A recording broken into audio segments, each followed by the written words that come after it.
And now, we've come to the portion of our show where we have to ask, what just happened? We can't believe it either, but let's take a look back at the insanity that was this week and look ahead to what will make us facepalm next week. This is What Just Happened on the Dean Obeidallah Show. Take it away, Dean. And welcome to What Just Happened, Friday, July 19th episode. I'm Dean Obeidallah. We have three great people in studio trying to make sense of a horrific week with Donald Trump. If we can make anyone laugh even once, I feel pretty good about it. We'll see if we can do that. Joining us again, returning champions, all three here. First, Nida Khan, journalist, writes for a lot of stuff, HuffPost. What was it, Medium? What was the one I shared this week it was Medium, yes. Medium. Nida Khan's back. Over here, Manvir Singh, very funny comedian, the Laughing Skull Comedy Festival, is that what it is? And Laughing Devil. Laughing Devil. And you can see him next Sunday in the Big Brown Comedy Hour, which I produce, and he's in it, Maysoon Zayed's in it, and a bunch of people, so Pandeb and others. And Carolina Hidalgo, comedian and the movie sign with the Mads, co-host with that on the Last Pod Network. Nice to see you, Carolina. We just got back from touring the world. Yeah, we were in Australia. It was crazy. How was Australia? It's kind of like Brooklyn. You don't stick But with out. kangaroos? And then we went to Japan, and then we stuck out. Did you really? Yeah, they think we're hilarious. Like anything you say, they just laugh? Yeah. They loved us. We were like movie stars. By the way, when you were over there, did Trump come up at all? No, we were wondering about that because they're going to be like, hey, Americans, right? Right. They didn't say a word. And you know what? Good. I think for the best. So That's nice. Let's talk about the worst week ever, I think I'd have to say. Because this room here, if you look around, this is Trump's nightmare. You've got a Muslim woman who's brown. You've got a Sikh guy who he doesn't understand what that is, a Sikh guy. We got Manvir, are you the child of immigrants or your parents born here? My parents were born in India. So you're the child of immigrants. Yep. You're the child of immigrants. Mm-hmm. Carolina, you actually are an immigrant. Yes, and also the child of immigrants. So you're a child of immigrants, and I'm the child of a dad who's an immigrant. My grandparents are immigrants. So for all of us, Matt, this is from Trump supporters to us. Here's clip number one to all of us. That's for all. So that was directed at Carolina and Nitha, of course. Me and Manvir as men can stay. Oh, really? Okay. That's what we're doing now? That Donald Trump has. Fair is fair. My point in the beginning of the show is if you're going to send Ilhan Omar back, then send back the Statue of Liberty as well, because that means we've given up on that value of welcome the huddle masses yearning to be free. So what was just as all of us have a close relationship to the immigrant experience, what was we'll go around the room to this one, then Caroline, what was your reaction to hearing thousands of people, about 10,000 people cheering, send her back to a black woman that sent her back to Africa? Well, first of all, this was the week I decided to quit news and politics. Good for you. Congratulations. And then your producer calls me up and says, hey, you want to go on the show? And I'm like, send him back. It's infuriating as it always is, right? And that's why you always have to take a break. That's why sometimes you have to just book a trip to Japan. No, I agree. You have to recharge sometimes and take a break. I agree. And this kind of whole chanting thing and how they're doing it not really in time either. I don't mean to nitpick, but white people in their rhythm, they're just not that good. It's a problem. But it is infuriating, but it's also kind of a good thing in a way. No, I mean, if you can find one silver lining, is just like, now I am ready to fight back and do whatever, not just vote anymore. Right. Yeah, I've had it. I'm done. I'm gonna, get, volunteer or get my friends to vote. The ones who think it's all a conspiracy and they're weird friends. What I gotta say. Where were you born, by the way? I was born in New York, but I was only born in New York, but I didn't live in the United States until I was 16. I was just they call it anchor babies. So you an anchor baby? Well, wow! I don't know. It was collect them before all. it was a Trade name. with your friends, right? The anchor baby collection. I have that at Walmart. So you were born here, and then where'd you grow up? I grew up all over. I grew up in Asia, and then in Spain, and then in Mexico. Mostly Mexico. Okay. So that's where when the short answer is, where did you grow up? My family's Colombian, but I grew up in Mexico. And that's where I'm from.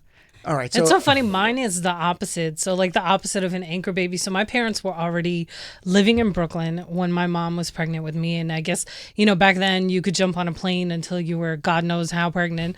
And I think she must have been like 7 months carrying me. And she got on a plane and decided that she wanted to be with her parents back in Pakistan. So technically I was actually born in Pakistan. And then she came back when I was a couple weeks old. So wow. Yeah, I know. Interesting. It is crazy, right? That's what I was like. Everybody, has their children born here. You guys were here and you decided you wanted to go back. I'm like, okay. Does that make do you get citizenship in Pakistan because being born Well, there? so no? for a while we did have dual citizenship, but then we had to give up one at a certain point. You gave rid of the American one. Yeah, right. I'm Right. Pakistani. It's much better.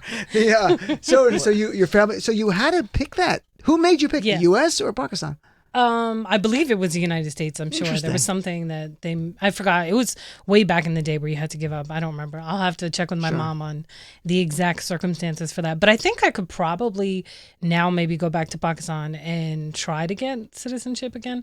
And who knows, if Trump stays in office, we may have to. I don't know. Run for prime minister or something. Which is really sad. And Manvir, who is a Sikh, and if people don't know that, first of all, your parents were born in India, you said? Yeah. Yep. And so you were born here. And Sikhs cover their head because you explain. Yeah, I absolutely. shouldn't explain. You can explain. Yeah, no, I mean, so essentially, Sikhs, we are basically what I call the stunt doubles of Muslim people. I know. Which you've heard And I'm plenty sorry. of We're times. very sorry for that. We apologize. Yes, we do apologize. It's all right. We go through the same things. We're just behind the scenes. Right. We never get any of the front lines, headlines. But yeah, so we cover our heads basically as a sign of respect, a sign of our gurus, and essentially what that means is if anybody sees a Sikh person wearing a turban, it's a sign of humility and help. So if someone's in a crowd and they need help from somebody and they see someone wearing a Sikh turban, they know they can approach us for help. Seriously? Yeah, absolutely. So why? So honestly, if someone is at something and there's some calamity, if they saw someone with a turban, a man, Yep. because you don't actually could be wear a a woman turban, you as wear well. like just a head covering. Depends on the day. Oh. Yeah, when it's 100 degrees sometimes- outside right now. Right, you're right. And so that's part of your faith. That's an article of faith in a way. Yep. The idea of helping people in need. Absolutely. That's great. what it I like that. symbolizes. So, which it's completely, that's not how it's described in the media at all these days. So, but that's what it's supposed to stand for. And Manvir and the Sikhs, and I've written about them, and they call them Sikh or Sikhs. What's the way? It's actually Sikh, Sikh. Sikhs. Yeah, Sikhs. That's what I thought. Right. And I say to people like he's sick, and they're like, Right. I'm like, You're oh going to my get God. 1,000 No, but questions. I've written articles about how Sikhs have been attacked by bigots who thought you were Muslim, Right. and they're not Muslim at all. Absolutely. It's not all about Islam in any way. It's not an offshoot of Islam. It's a completely separate faith. But they've been attacked and even killed. In fact, the first person killed after 9/11 in Arizona was a Sikh man by a guy who thought himself as a patriot who stayed for the police and said, "Look, I did this for America." I literally waited for the police to brag. Right. That he killed a Muslim and he killed a it's Sikh unfortunate. And yeah, I mean, I think the issue is people just, they see a turban and they relate it to what's seen in the media. And so that's why I started doing stand-up in the first place, was to give... Because I Bin guess- Laden wore, and the reason was people, Right. as everyone remembers, Bin Laden wore a turban and had a beard, and that's also what defines a lot of Sikhs, because you grow your hair, as you explained to me Absolutely. on other shows like that. Right. And that's why they attacked it, which is, if only Bin Laden wore a Boston Red Sox hat. If Bin Laden came back now, if we could get him wear a MAGA hat, we would pay to get Bin Laden to wear a MAGA hat. So, boy. Manvir, so how much, your family, you have, I'm sure, mixed, some are immigrants that live here and some are not. Yeah. What is it like when you hear Americans, we're all Americans here, but you hear fellow Americans cheering, "Send her back"? You know what's crazy is people think that I've gone through this like crazy experiences as a kid, just being a Sikh American, like that I've gone through a lot of racist events in my life. I've been one of the lucky ones where I haven't really experienced that much. I've grown up in a very diverse community, and so growing up, I didn't hear much of this. Wow, With you're our very pa- lucky. I am very lucky in that sense. Or unless I was just completely unaware of what was happening around me. But now to hear these things as an adult, it's even crazier for me because these are things that I thought, okay, was in a past life. And now it's just an eye-opening experience for me. And for me to hear these things now is just making me wonder, like, where is this country going and where are we going to go going forward? And I was going to ask that question later, exactly. Yep. And that's the scary thing. Now, the flip side is something beautiful happened last night. Ilhan Omar goes back to the airport in Minnesota, where she's from. Her district is over there, the 5th District, and comes out of the airport and is surprised by over 100 people. And let's play clip number 2. What a contrast to what we heard at Trump.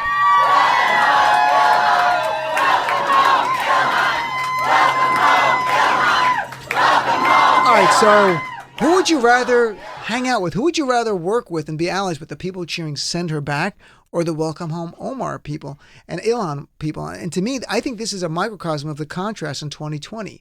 That Trump's values, they're not American values, they're Trump values, are about demonizing people who look like all of us. More so you guys, I look like a white guy, so I'm kind of lucky. But you three, Didn't somebody recently call you a white guy? Oh my God! At Netroots, Jack, we you're were a white guy. we were And I at want to Netroots and punch the guy. I swear to God. and Dean was like, somebody called me a white guy. He said That's offensive. He said it dismissively. No, he said it dismissively. He said it to me like, and you're a white guy, like I've had all this privilege and stuff like that. And he was a young white guy who was like 25, so mad about something that had happened, and like I happened to be there, and he looked at me, and I'm like, I am Arab and I'm Muslim. I am not. And I was going like, I had white supremacists wanting to kill me, buddy. Okay, that's how not white I am. All right. This hate is getting so confusing. I don't even know what's a diss anymore. What am I offended what? by? I'm white? How? I'm going to punch this guy in the face. I'm like, you're a white devil. That's what you are. So, no, but listen to Ilhan Omar. Listen to that beautiful moment where she got to the airport and people are there cheering. And what's your reaction to that? Like, when you hear that you're a brown woman of color, Last time I checked, yes. And you're a Muslim, and you hear Ilhan going through what she does with Trump, and there's death threats. They started death threats were April going off the charts, where Pelosi said we had to get security for her. Now I can't even imagine how the death threats. Yeah, and that's the thing, first of all, Donald Trump acting like, oh, I didn't support this, and oh, I tried to shut it down. Like, please give us a break. We're not idiots. And I'm really honestly sick and tired. I know Soledad O'Brien did a whole tweet storm on this, which was great. And I absolutely 1000% agree that the way a lot of media outlets are framing this, like the New York Times, and sort of, how they couch it in, I forgot the exact phrase that they used. Do you remember what the Times used to describe this? Basically, it was very freewheeling. Yeah, it was freewheeling, and then it was something, oh God, I'm going to have to look it up. I'll look it up during the break. But basically giving, trying to dumb it down as if it's not that serious, and as if this isn't racism, as if it's not dangerous. And remember, it's not only dangerous to Ilhan, which it absolutely 1000% is. The death threats have increased against her and against all four of the squad, but against anybody who is perceived as the other. So it doesn't matter where you come from, but as long as you're not seen as that quote unquote white Anglo-Saxon American is something different, then your life can very well be in danger. And my experiences growing up have been actually very different, unfortunately, where people have said things like that to me. Go back to where you came from. Sure. Your skin is dirty. And then, Really? I've talked crazy, ridiculous things. And then now, even as an adult, every time I write a piece, I'm always called a terrorist sympathizer, pro-terrorist, the same thing that the President of the United States is now saying. And I remember even when I was here on your show before, I talked about what happened to my dad. So it's like, he, real quick, I'll say it again, he was hit by a car and he basically lost his ability to speak. And as he was struggling and trying to talk, those in charge said that, oh, he can't speak English, and sent him to a non-trauma hospital. And he didn't get transferred to a trauma facility until about 5 hours later. And by that time, he fell into a coma, and then he died 3 days later. So there are real life consequences to this stuff in terms of whose life is valued, who is seen as acceptable, who is seen as the other. And, my dad was here for decades and decades. So for him to be treated like that was just atrocious. So that's why, and sadly, Dean and everybody, I'm not surprised that this is where we are, because this has been a ratcheting up from the beginning. This is the same guy who campaigned on the Muslim ban, on Mexicans being drug dealers and rapists and all of that. And everybody gave this guy a pass, gave him tons of airtime, normalized him to this level. And now you're seeing actual policies that are backing up the rhetoric as well, too. And we're in a very dangerous point, and I'm honestly very concerned. I am, too. For Caroline and Manvir, have you learned more about your fellow Americans that you didn't know because of Trump's campaign and his presidency in a bad or a good way? I'm thinking bad, but in either case, I don't think it's that surprising, actually, what you were saying. Like, Nida, honestly, this is something I was always afraid of. The minute that the election was over and I had to deal with my hangover, and I was just like, no, nothing's gonna be the same anymore. And I could tell what was going to go down, because my dad, before I was born and before we moved away, my dad lived in New York City in the 70s, and he was just like, racism is real, man. And then I come to the United States when I'm like 16, and I get a lot of like passive aggressive. You're one of the good ones. Oh, Don't worry I used to about get that. that. Right, I used to get that. Yeah, too. you pass for a white person, so Right. you'll be okay, and you speak English, and all this stuff. And so I could kind of feel like all this passive aggressiveness was just boiling right underneath, and it was just gonna come up and embolden people to do or act on like their racism so bad. Like you guys remember a few years ago, some woman pushed this guy off onto an oncoming train because she thought he was Muslim. Yeah, and I think that was Yes. in Queens or Yes, Brooklyn. I Yeah, did. yeah, it was in like Long Island City I or don't stand somewhere. on the yellow line anymore. Yeah. I No, refuse to stand in the front. I don't, just do because it. it's scary all the time. Yeah. You know, Yeah. anyone could hit you. As a rule of thumb, maybe no Yeah. one should do it Probably anyway. not. I know. Yeah. So, Manvir, yeah. what have you learned about your fellow Americans during this time of Trump's campaign and Well- winning, and now what we're seeing? I'm going to say something I never thought I'd ever say. I want to go to Minnesota. I actually loved the support that I saw in the video. And the crazy part about that video is it was mostly all white people. There was Minnesota's very white. I've Right. been there. Oh yeah. Yeah, there was, and They're super especially white. for the support side. And so for me to see like just a video of just everyone white and barely people in color actually supporting this was actually pretty eye-opening for me. So the positive, I mean, at least I learned that part. I know we've all seen the negative side at this point, but it was a good silver lining to see that video. I've been Yeah. to University of Minnesota and I performed several times. In fact, Ilan, I didn't know her then, watched me perform at University of Minnesota because the Muslim student group had did it. I did like 2 or 3 years. And it was there, it's mostly Somali. Muslims, they come there. But that's Gotcha. their community. Besides that, it's the whitest place you've been to. It's like, it's where Trump would love it. I mean, it is a Midwest. It's like most of the country is white, frankly, except for the big cities. But the people were really nice. And the Somalis would come to the show. And it was around the time, I remember the last one I did was around the time Captain Phillips. That movie, what was that movie called? Was it called Captain Phillips? The one with Tom Hanks? Yeah, Yeah. Tom Hanks. And I remember going like, who's the captain now? And they all went crazy. They're like, we Oh, are. I It was wish so I was much there for fun. So, no, they had a great sense of That's humor. I really awesome. enjoyed it. They were the nicest people in the world. It was and there were some other non-Somali Muslims there as well. But the only other place in America I saw the big collection, another group where I spoke, were Ohio and then Maine. And that's where they actually, the U.S. government, I think that's where they put them, frankly. There was like Columbus, Ohio area, and in Maine, and in Minnesota. It was the U.S. government resettling them there. And then after a while, it became a magnet because if you're coming to a new country, like You go where there's you want to go where people like- from your right. type are. So you can go like, oh, I have to go there or whatever. So they're getting along fine. It's the bigots who... The Yeah. worst part is... And- Oh, sorry, go ahead. No, go ahead. I was just going to say, the worst part is that we're not holding the president accountable the same way we hold just regular people in the country accountable. I don't know if you guys saw that clerk that was fired today or yesterday for calling a woman to tell her to go back to her country, and he was fired immediately. And this is a clerk in a convenience store. And Right. yet when the president says something like that, it's okay, it's just another day. Well, We move it's on. Right. it's Right. defended.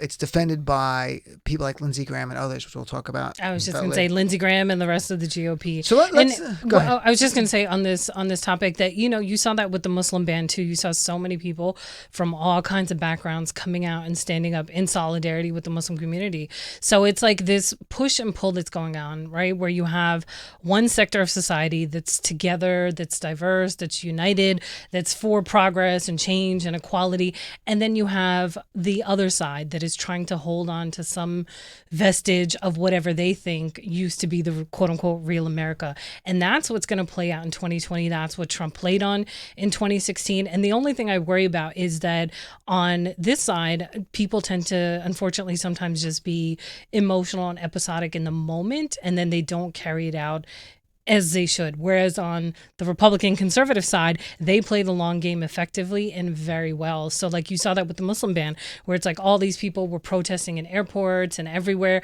And then once that dissipated, that's when it really went into effect. That's when it reached the Supreme Court. That's when it got solidified into law.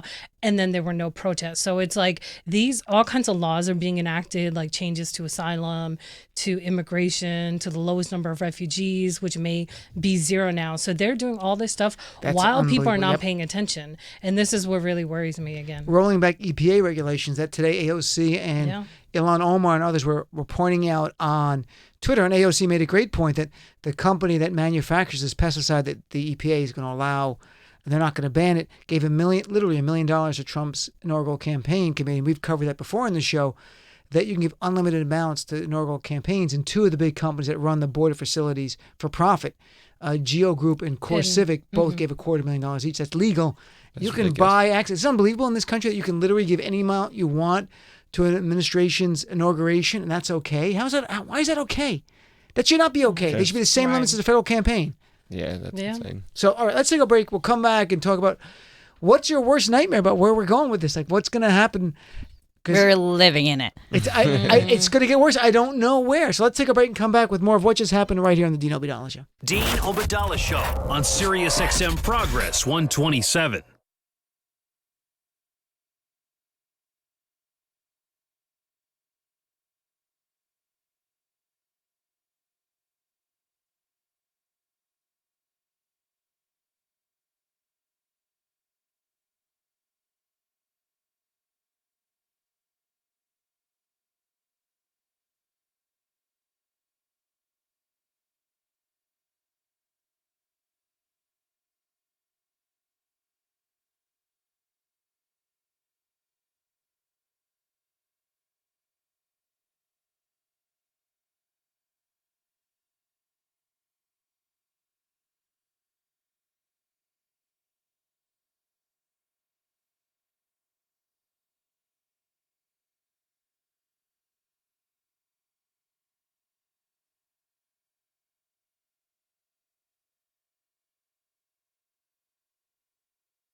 You're listening to What Just Happened with everyone's favorite host, Dean Obidala. And welcome back to the Dean Obidala Show. It's Friday, July 19th. We're here live with Nitha Khan, Carolina Hidalgo, and Manvir Singh, two comedians and a journalist.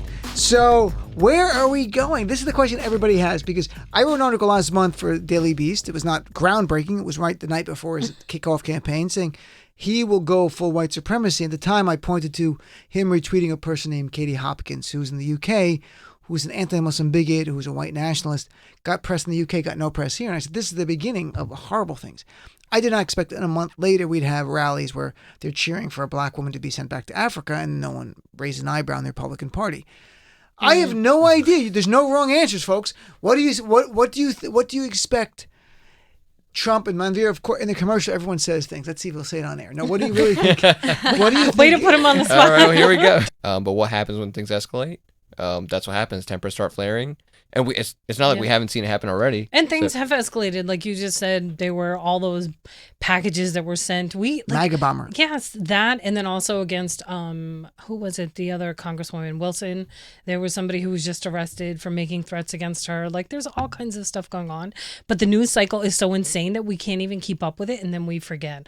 I don't know, Dean. Like I am very worried. And you know what? And so my piece that you mentioned, the Medium one, what to me, this also signified not only an attack against, people of color and those deemed other, it's also another dictatorial move for him to say that if you go against me or if you say anything that is deemed quote unquote un-American or anti-American, then you're not wanted here and you can go back to where you came from. So it's stifling dissent, it's stifling free speech and independent thought, which I'm sorry, I thought the right is always, jumping up and down about free speech. And now they don't want these four or Come anybody on. for that matter to say what they want. And that's a very dangerous precedent to set because not only against them, then it could be you tomorrow, it could be me, it could be anybody who says something that the wannabe king doesn't like.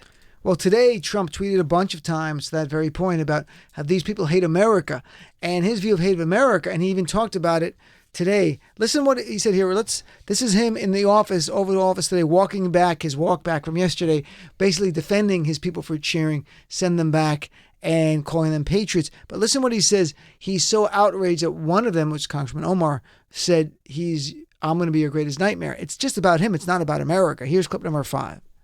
I'm unhappy with the fact that a congresswoman, in this case a different congresswoman, can call our country and our people garbage. That's what I'm unhappy with. Those people in North Carolina, that stadium was packed. It was a record crowd, and I could have filled it 10 times, as you know. Those are incredible people. Those are incredible patriots. But I'm unhappy when a congresswoman goes and said, I'm going to be the president's nightmare. She's going to be the president's nightmare. She's lucky to be where she is, let me tell you. And the things that she has said are a disgrace to our country. Thank you very much, everybody. Thank you very much. How do Democrats fight back to say that we don't criticize Trump because we hate America? We criticize Trump because we love America, and he's horrible. He's everything anti-American about him. And that's part of the problem is you're getting that narrative out there, not letting him define criticism of Trump as being somehow anti-American. That's inherently un-American. Well, are we allowed to say that things we're unhappy with for him? Because I know he listed like 2 things that he's unhappy with the U.S. rep. But. And when he ran for president, everything in America sucked. Yeah. Remember how horrible America was? Oh, he could not stop complaining when it was Obama. The whole time he was just like, everything's going to hell, everything's awful. And then now he's just like, you don't like it? Then you better leave. It's like, what? What are you talking about? Love it or leave it comes from like a different time. I think during the Vietnam War or some point, that's when they were using that expression that you have to love America, you should leave it. But Trump has intertwined that with white supremacy as well and racism. That at the time was just whoever didn't like the war or criticized Nixon, love it or leave it. Trump's take it to a new level. Mm-hmm. So how do we push back? It's not only him too, because remember it's Kellyanne Conway, it's all the GOP that fall in line. So you had Newt Gingrich coming out this week saying stuff.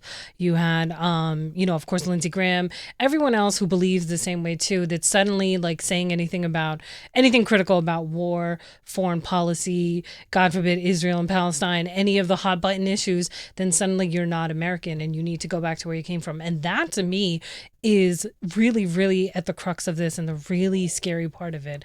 I don't know, because I just don't know where it's going to end. And the problem on the Democratic side is that a lot of them are too busy fighting with the squad as well too. They don't all agree with them completely. So they're in a position where they of course want to defend them, but yet they're still criticizing Ilhan as well, who, granted she apologized and shouldn't have used certain statements that she did, but they're not fully coming to her defense like they should too. So it's like a weird, it's a weird situation. Well, let me ask you a Netroots question, because we were both at Netroots. Did you talk to many people who were attending about the idea of that fight between AOC and Speaker Pelosi? Did that come up? Well, everyone at Netroots obviously is on the extremely progressive side. Right. So they were all in support of them. And this is where, to me, it actually all began. So on that panel on Saturday morning, it was Ilhan, Ayanna, and Rashida. So AOC wasn't on that panel, but that's where they, were very vocal and said what they wanted to on very different policy issues. And they even, said things about Trump. And as soon as that happened, I was like, like, oh God, he's going to respond on Twitter. And then, of course, Sunday morning, that's what he did. But everybody in the crowd absolutely loved it. And everybody I talked to loved it. They're completely behind these women. They're very supportive. They want a lot of this progressive agenda to turn into policy. Because remember, I've said this forever, that the base of the Democratic Party is much more to the left and progressive than the actual establishment in and of itself. So that's why you're seeing this whole Pelosi versus the squad and versus the base thing going on now. So I don't know, because on the Democratic side, unfortunately, they don't fall in line like they do on the Republican side. As the adage goes, they fall in love, but not in line. Well, let me ask you, we'll do the horse race thing everyone else does, but it's 2020. Do you guys have a candidate you like yet? Or is there any, or top 2 or 3? Oh, Because we have a debate coming up. So who do you like? I like Warren a lot. Is that so your, far. are you in for Warren, or are you close to? You know what? If anyone we else have in there? to, if I have you to don't have vote to for choose now. Biden, I will guess I will. If he's a nominee, you're saying? Yes, of course. Whoever is the nominee at this point, like Right. we Vote just blue got to no matter get who. together. That's what we say all the time. Yeah, and we'll deal with the details later. But I like Warren a lot. I've always been a fan of Sanders, but Warren to me just seems like a more obvious choice. And Mayor Pete, I just think he's like a cool dude, and also. And obviously I'm not a political commentator whatsoever, but I liked what he had to say with the debates. I liked Warren the most. I thought she was the strongest with the debates. So, I mean, I'm excited to see more debates because we do, at QED, there is a live riffing show where you... Oh, you do that? Yeah, we get to do fun stuff like that, That's pretty cool. Yeah. That's awesome. Who do you like, Nessa? Well, I said on your show months ago, I said Warren, and you were like, Warren? And I was like, yeah. Well, I was just, Warren, I you had were nothing against her. surprised. I was just surprised. See? But had I the can't foresight. tell you how No, many people come on this show who are progressives who like Warren. And some of Right. them did like Bernie in the past, but they all like Warren. Right. Well, Warren is fantastic. Bernie's great too. I think Kamala is good too, very strong. And honestly, at the end of the day, I will support whoever it is as well. Manvir, what about you? Are you following? Anybody at this So point. whoever the nominee is, you're going to support. At this point, yeah. I mean, my preference would be Biden if there is a nominee ticket. but Really? You would like yeah, Biden? You I like would, Biden? Yeah. And if it's Biden, for you guys who don't love Biden, but you're not against Biden, who would be a vice presidential pick that would be really good? Like, who do you think could motivate? Because there are going to be people who are going to say, like, I'm with Biden, yeah, I'm going to vote with him, but they're not going to be excited. Who would actually excite? Maybe Kamala, or like there were rumors that he was saying possibly Stacey Abrams. Oh, But she yeah. said she doesn't want to, she doesn't want to do that. So we'll see. Interesting. But, I just wonder how it'll play out. We'll see what happens in this. All right, let's take another break, come back and talk about something and something else, and then another thing after that, and then a few other things after that. We'll be right back after this break. Dean Obadala Show on Sirius XM Progress 127.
listening to What Just Happened with everyone's favorite host, Dino Vidala.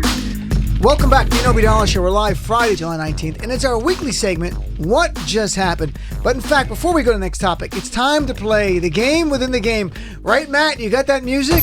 Now, it's time for America's newest scared. game show sensation. Guess who's at There's three of you. You have to get these all right. I am telling you. Last time I lost like everything. We went through a history lesson last time, and I had no idea what we were talking about. So here we go. Here, the game is simple. I will give you a quote from the week that Lauren put together. She's not here today. She took off. She had enough. She was winded by this. And I will give you 4 options. So here's the first one. We were reminded something that my 7-year-old says. Does he know he is president of the United States? We were reminded something that my 7-year-old says. Does he know that he's president of the United States? Was that Rashida Tlaib, Ilhan Omar, AOC, or Ayanna Pressley? Any of the squad said we were reminded something that my. I think it was Rashida. I'm gonna go with her. Her? Which one? Rashida, because she said so. Because AOC doesn't have Kids, right? kids. So you got to rule that one out. Ayanna, I'm Yeah. not sure. Manvir? I'll go with Rashida. Yeah, we're cheats. We're all cheating. Oh, what? Ilhan Omar. It was Ilhan. Okay, here's another one. That is sad. That's racist to the core. Doesn't matter what these representatives are for or against, and there's plenty to criticize them for. It's beyond the bounds of human decency for anyone, not least a president. Was that Justin Amash, Hillary Clinton, AOC, or George Conway? Wait, can you read it again? That's obviously we're talking about Trump's tweets and stuff. That's racist to the core. Doesn't matter what these representatives are for or against, and there's plenty to criticize them for. It's beyond the bounds of human decency for anyone, not least a president. Who said that? Justin Amash, the independent congressman, now used to be a Republican, AOC, Hillary Clinton, or George Conway?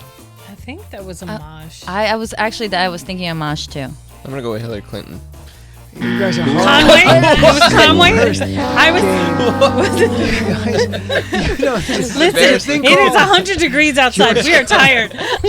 Do you know, there is a thing. I was debating This is Conway or impressive, Amash. really. I don't know. Was it Conway? Do you guys No? know who the president is? Yeah, yes, it's George Conway. I was I'm kidding debating you. either Conway or Amash. I was No, like, I'm just saying there's 3 of you. I just want one of you to guess accidentally. All right, guys. From now on, we You all want one of choose us to different get it right? choices. Just okay. Yeah, I'm gonna choose pick the most other- unobvious Pick a choice. different one. Go- yeah, don't follow me. Here's my advice. Huddle up and pick different answers. Whatever I say We're something still gonna else. mess it up. All right, this one's a little bit easier, I think. All right. Okay. A racist says go back to Somalia because you're Somali or Muslim or whatever. That's just the way he is. Oh, It's I know. more narcissism than anything else. Here we go. Talking about Trump's garbage. Was it Mitch McConnell, Lindsey Graham, was Ted Lindsey Cruz, Graham. Lindsey Graham. or Kellyanne Conway? Lindsey Graham. My God! What happened, folks? Woo! We got one. Racism for $100, Alex. That was the easiest one. All right. We are all Americans. We have all blessed opportunities that most in the world do not have, never had, and will not have until they come here. That's why you have to be very vigilant over who does come here and how they get here. Who said it? Sebastian Gorka, Sean Hannity, Don Jr., Rush Limbaugh. Sean Hannity. All of the above. It's close, though. You're right. I know. I'm like, it could be any of them. Gorka, Hannity, Don Jr., Rush Limbaugh. I would The say Kraken Don has Jr. been unleashed. Gorka. Well, I was going to say Who did you say? Hannity. I said Don Jr. And you said Gorka. I'd say Sean Hannity. it was Rush Limbaugh. We're like good at being been bad any of at them. this. Gorka. Why don't I just go back to the one you got right? I'll read that again. Do that one again. That was fun. Play the Gorka clip. Come on. The I love it. Kraken has been unleashed. That is really Sebastian Gorka I in the know. video 2 weeks ago. That's a the Kraken has been stupid on. voice. I am a Wow. daywalker vampire who lives from Hungary. Okay, here, last one regarding Trump. He needs to go back to where he came from and leave the office. So that's not Kamala Harris. That one I know. very. Oh, Wow. no, I'm sorry. I didn't even. That's like name Sorry. that quote in 3 words. I can do I it in know. 2, or that was not even waiting for the whole clue. Sorry. You took I'll my just answer. read for people playing at home. For people playing at home, and there's a lot of wagering on this game. I want you to know this is now Atlantic City and Vegas. No, I will read the whole quote anyway. Yes, He sorry. needs to go back to where he came from and leave that office, and so that's why I'm running with the intention of making sure that he will not be there for 4 more years. Joe Biden, Bernie Sanders, Kamala Harris, Elizabeth Warren, and you got exactly right. Nita Khan. All right, so you guys. You guys are brighter than most people. That was pretty Yeah, good. right. Are you sure? I don't know which people you're talking to. Okay, so Not let's really. talk about. We got a few more minutes here. So this is completely true, folks. This was news later in the day, which doesn't get covered much. We'll see where it goes. That Trump administration is planning to change the U.S. citizenship test. They really are planning to update the test. A new version is slated to debut before the end of Trump's term. We don't know what it's going to say. Do you predict it might be harder or easier to become a citizen on the Trump citizenship That's a test? hard one. Any suggestions of what do you think he will do?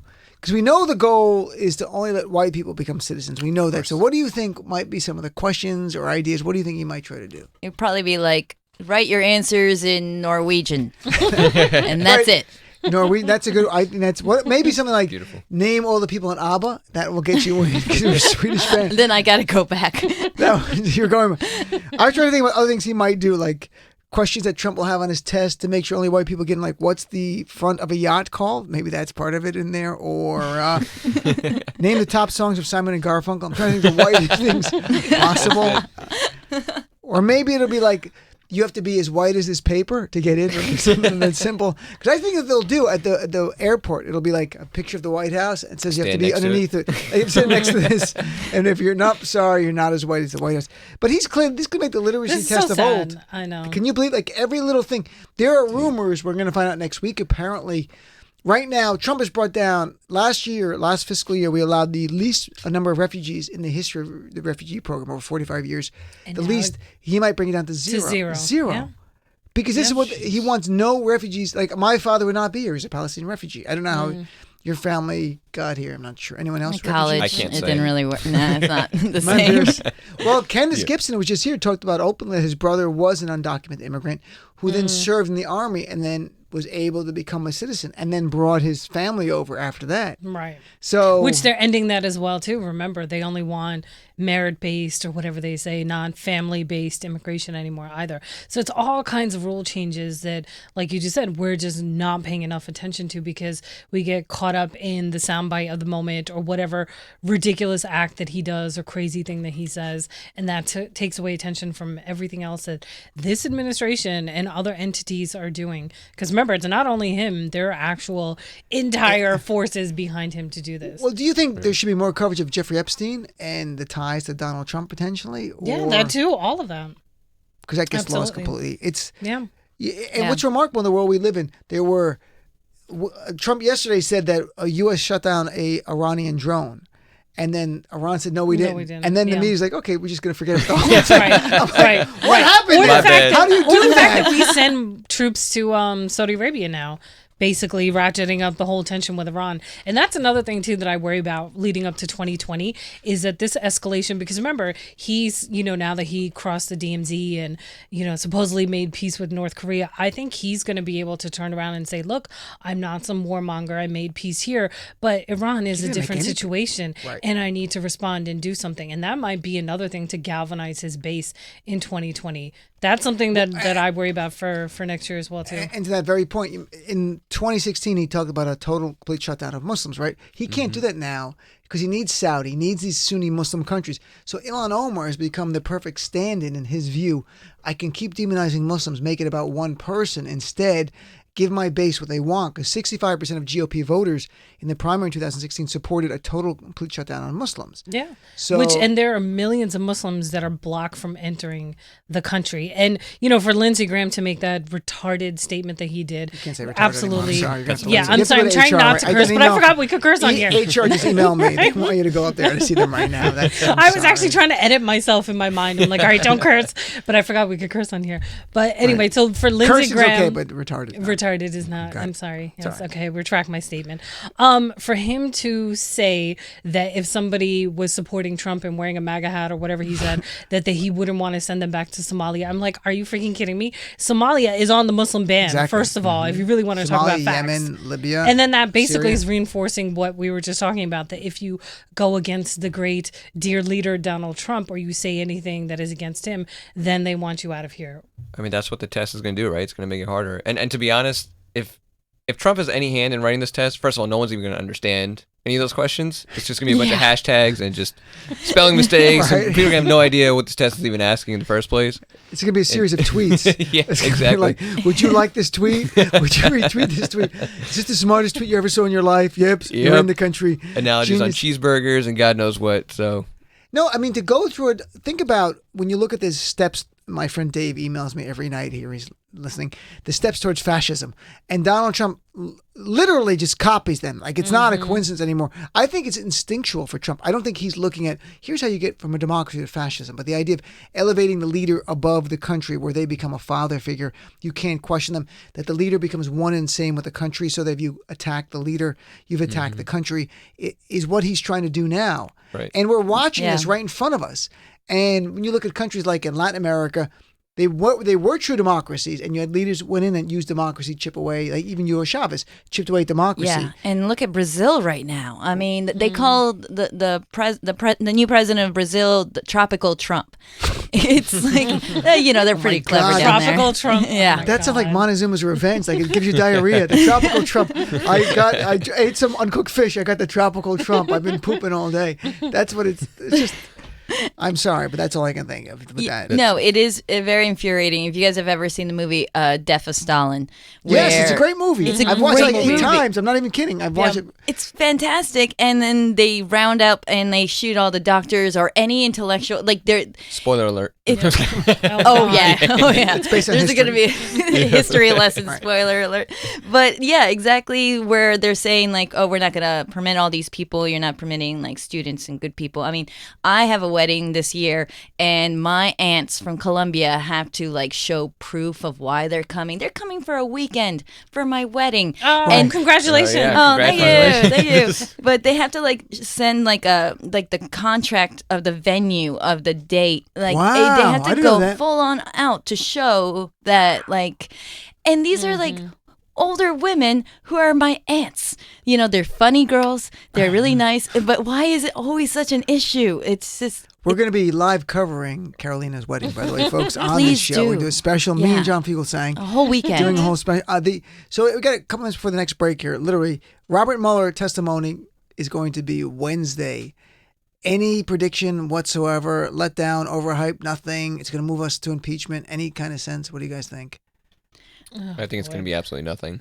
Yeah. I think I've been too sorry, hyped Ben. about these things in the past, and nothing's ever come out of it. And I expect exactly the same to happen here. Yeah, I don't expect Pelosi to actually do anything and go forward with it. I mean, look what happened this week.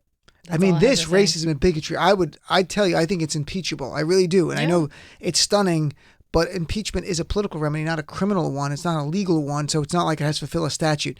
But when you add the crimes and working with Russia and this, I'm like, come on, he's got to Yeah, go. and look at how many Democrats voted against it. That's what I mean by Well, like yeah. the disunity and the not falling in line part. And it's just like, I know I keep saying it's so scary because it is like, remember, this is at a time where the economy is supposedly doing well, things are great, unemployment is low, and there hasn't been, God forbid, a terrorist attack. Like, what if something horrible happens next year or whenever down the line? Like, if this is how easy it is for people to get riled up to say send her back when things are good, that's the part We're that not I'm like, how far what? from them yelling out an N-word at the rallies. I'm not even kidding. Or You know, this is actually the- rounding up people. I or, mean, like, or look, beating people now up you who have are brown looking and black looking. and now you have all these, like, you know, to use AOC's term, concentration camps, and you know, all these detention facilities that are built that can house thousands and thousands of people. I mean, Right. it's So, just a slippery slope. Let's take a quick break. We'll come right back with the end of our What Just Happened right here on the Dino Bidala Show. Dean Obadala Show on Sirius XM Progress 127.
Your entire week's exhausting news broken down in one hilarious hour. What Just Happened is now live with Dean Obeidallah. And welcome back to the Nobi Dollar Show. I really want this hour to be hilarious. Yeah, I'm but sorry. It's the time of Trump, though, it is so hard. We can have humor, but it's hard to be like so light and frivolous. There's just too much that's real out there. Speaking of real, where can people find, like, Caroline, tell us about your where can people follow your podcast on Twitter and everything? Where can they find it? Oh, yeah. Movie Signs with the Mads. You can find it anywhere you find podcasts or lastpodcastnetwork.com. And Professional Friends, my LGBT show that I produce with a bunch of friends. It's really fun. Round table show. That's great. And Nitha? You can follow me on Twitter. It's NidaKhanNY, NIDAKHANNY. Sorry, I won't be performing anywhere like you guys. Brown Show Manvir, tell people. Most of my comedy career happens in tandem with Dean's, mostly at the Big Brown Show, and then you can find me on Facebook at Manvir Singh /comedian, and also on Twitter at Manvir1525. Which you never use, but that's Which still. I never do, yes. And of course, July 28th on next Sunday night, the comic shop here in New York City, the Big Brown Comedy Show. Manvir's in it.